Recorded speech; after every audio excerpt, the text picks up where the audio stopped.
Cześć, witajcie. Minęło 5000 km Fabii i pół roku. Jeździ na krótkich odcinkach, więc idzie wymiana oleju. Dzisiaj robię jeszcze uszczelniacz prawej półosi, bo zaczął się ślimaczyć pół roku temu. Robiłem lewy, teraz będę robił prawy.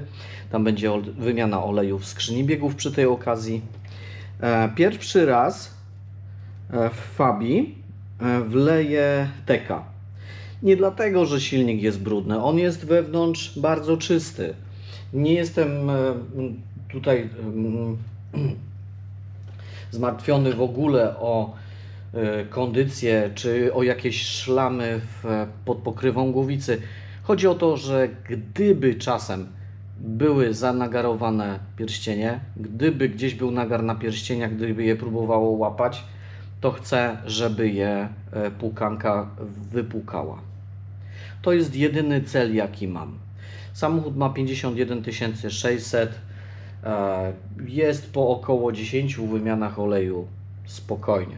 No, tak gdzieś w tych granicach. Olej jest wymieniany często, więc jeśli chodzi o kondycję, tutaj nie jest nic, silnik zaszlamiony, tam jest czyściutki, tylko pierścienie.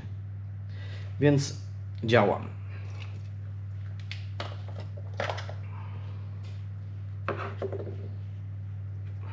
Cyk.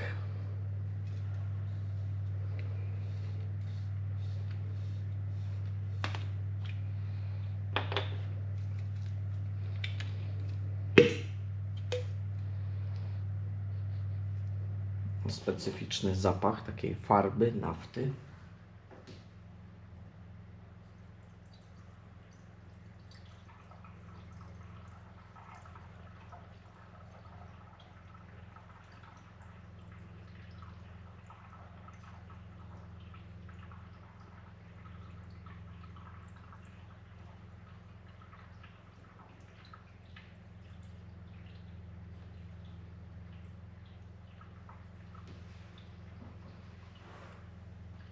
Mam zaufanie do Teka, bo ostatnio sprawdzałem w Taty Swiftie i tam to MA było kiepskie.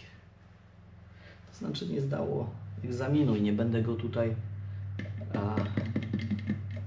nie będę już prowadził jakichś eksperymentów.